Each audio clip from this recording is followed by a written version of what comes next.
लोकसभा चुनाव के बाद से बीजेपी के अंदर खाने में कुछ ठीक नहीं चल रहा है। चुनाव में मिली हार के लिए बीजेपी नेता पार्टी की रणनीति को गलत ठहरा रहे हैं। तो वहीं अब पश्चिम बंगाल में बीजेपी नेता शुभेंदु अधिकारी ने पीएम मोदी की नीति और उनके नारे पर ही सवाल उठा दिया है।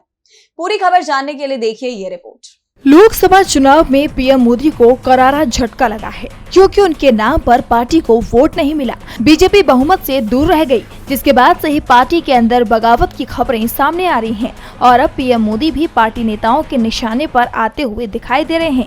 पीएम मोदी ने नारा दिया था सबका साथ सबका विकास, और अब इस नारे का पार्टी के अंदर विरोध शुरू हो गया है।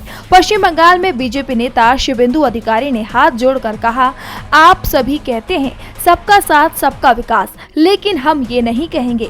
हम कहेंगे जो हमारे साथ हम उनके साथ। सबका साथ सबका विकास कहना बंद करो।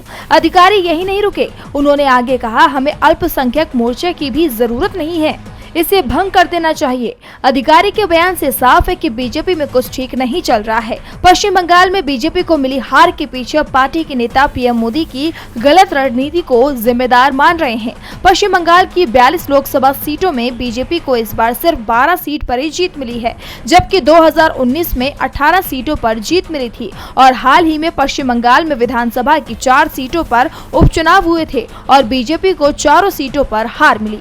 सबसे बड़ी बात तो ये है कि जिन सीटों पर उपचुनाव हुए उसमें से 3 सीटें बीजेपी के पास थीं। डीबी लाइव की रिपोर्ट।